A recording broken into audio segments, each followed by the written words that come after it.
किसी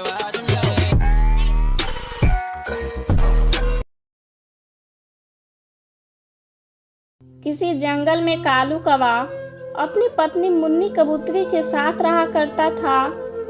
मुन्नी अपने पति कालू कौवा पर बहुत जुल्म किया करती थी, उसे मारती पीटती थी। एक दिन मुन्नी कबूतरी कालू कौवा से कहती है, ओ कालू, जाओ मेरे लिए खाना बना कर लाओ, मुझे बहुत जोरों की भूख लगी है।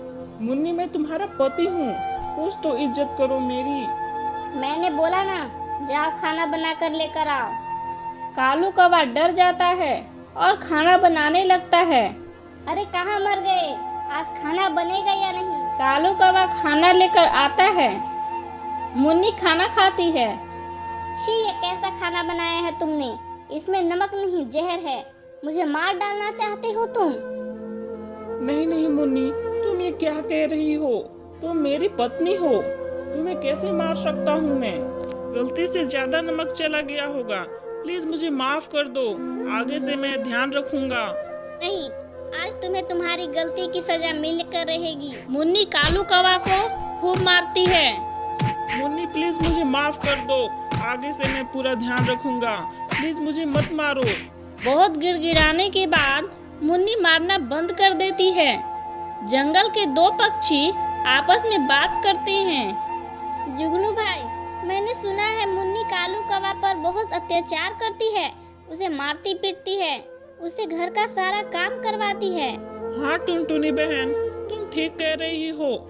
मैंने भी कई बार कालू कौवा के घर में कालू के चीखने की आवाज सुनी है। जुगनू भाई, क्यों ना हम मुन्नी बहन को समझाएं? हाँ चलो।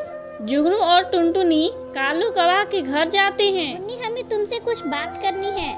हाँ बोलो, क्या बात है? मुन्नी बहन, हमने सुना है आप कालू कौवा को बहुत मारती पीटती हो, उन पर अत्याचार करती हो। यह अच्छी बात नहीं है मुन्नी बहन। कालू आपके पति हैं, आपको उसकी इज्जत करनी चाहिए। हाँ मुन्नी, ये दोनों सही कह रहे हैं। मैं तुम्हारा पति हूँ, लेकिन तुमने मुझे अपना गुलाम बनाकर रखा है। हो गया तुम दोनों का, अब जाओ यहाँ से। कालू मेरे पति हैं, मैं इनके साथ कुछ भी करूँ, तुम्हें इससे क्या? तुम दोनों यहाँ से चले जाओ, वरना तुम्हें भी मार पड़ेगी। दोनों पक्षी डरकर वहाँ से चले जाते हैं। तुम बहुत ज्यादा बोल रहे थे ना, उन पक्षियों से तुम मेरी शिकायत कर रहे थे ना। रुको, अभी मैं तुम्हें बताती हूँ। मुन्नी कालू कौवा को खूब मारती है। उधर टुनटुनी जुगनू से कहती है, जुगनू भाई, मुझे लगता है हमें कालू की बहन टुनी को कालू के बारे में बता देनी चाहिए, वही अपने भाई को मुन्नी से बचा सकती है। दोनों टुनी के पास जाते हैं। जुगनू, टुनटुनी, तुम दोनों यहाँ, सब ठीक तो है ना? आप लोग कुछ परेशान भी लग रहे हो। टुनी बहन, क्या बताऊं, आपके भाई कालू कौवा है ना, आपकी भाभी उन पर बहुत अत्याचार करती हैं, उनसे घर का सारा काम करवाती है और उन्हें मारती पीटती भी है। हम दोनों ने उन्हें बहुत समझाने की कोशिश की, लेकिन उन्होंने उल्टा हमें ही मारने की धमकी दी। टुनी दोनों की बातों को सुनकर तुरंत ही कालू कौवा के घर जाती है। उस समय कालू कौवा घर पर अकेला था। अरे टुनी, आओ बैठो। आज तुम्हें अपने भाई की याद कैसे आ गई? भैया, आप अपनी हालत तो देखिए, भाभी ने आपका क्या हाल किया है। आज मैं उन्हें नहीं छोड़ूंगी। नहीं टुनी, अगर तुम उसे कुछ कहोगी तो वो तुम्हें भी पीटने लगेगी। कालू भैया, मेरे पास एक उपाय है, आप दूसरी शादी करने का नाटक कीजिए, देखिएगा भाभी जरूर सुधर जाएंगी। मेरे दोस्त के साथ भी ऐसा ही हुआ था, उसने भी यही नाटक किया था, उसकी पत्नी सुधर गई, फिर दोनों अच्छे से रहने लगे। क्या तुम सच कह रही हो टुनी? क्या ऐसा हो सकता है?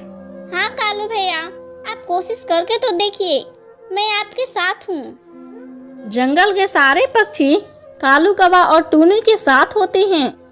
जुगनू कालू कौवा से कहता है, मेरी नजर में एक चिड़िया है, तुम उससे शादी का नाटक कर सकते हो। दोनों की शादी तय हो जाती है और जंगल में तैयारियां भी शुरू होने लगती है। मुन्नी अपनी ननद टुनी से पूछती है, टुनी, ये सब क्या हो रहा है? जंगल में किसकी शादी है? मुझे तो इस बारे में कुछ भी पता नहीं है। भाभी, आपको कुछ भी नहीं पता है? आप भैया पे बहुत अत्याचार करती हो ना, उनसे घर का सारा काम करवाती हो ना, इसलिए वो दूसरी शादी करने जा रहे हैं। क्या तुम ये क्या कह रही हो? प्लीज ऐसा होने से रोक दो। मैं तुम्हारे भैया से बहुत प्यार करती हूँ। भाभी, अगर आप मेरे भैया से प्यार कर रहे होते तो उन्हें इतनी तकलीफ कभी नहीं देते, उनसे घर का सारा काम नहीं करवाती और न ही उन्हें मारती पीटती। आप अपने पति की बिल्कुल भी इज्जत नहीं करती हो, इसलिए भैया किसी और से ही शादी करेंगे। टूनी, मुझे माफ कर दो। प्लीज अपने भैया को समझाओ। मैं आज के बाद ऐसा कुछ भी नहीं करूँगी। मैं कभी भी उन्हें मारूंगी पीटूंगी नहीं। प्लीज मुझे माफ कर दो। मुझे मेरी गलती का एहसास हो गया है। ठीक है भाभी, चलिए भैया के पास। कालू कौवा उस पक्षी के साथ मंडप में खड़ा था। कालू जी, मुझे माफ कर दीजिए। आप मेरे होते हुए किसी और से शादी कैसे कर सकते हो? प्लीज मुझे माफ कर दो। मैं आपसे वादा करती हूँ, आज के बाद मैं आपके साथ कभी भी कुछ भी गलत नहीं करूँगी। मुझे अपनी गलती का एहसास हो गया है। प्लीज मुझे माफ कर दीजिए। मुन्नी, मैंने तुम्हें माफ कर दिया है और यह सब सच नहीं है। हम लोगों ने सिर्फ एक नाटक किया था तुम्हें सबक सिखाने के लिए। तुम्हें अपनी गलती का एहसास हो गया, इससे बड़ा और क्या बात हो सकता है। उस दिन के बाद मुन्नी सुधर जाती है और अपने पति के साथ खुशी खुशी रहने लगती है।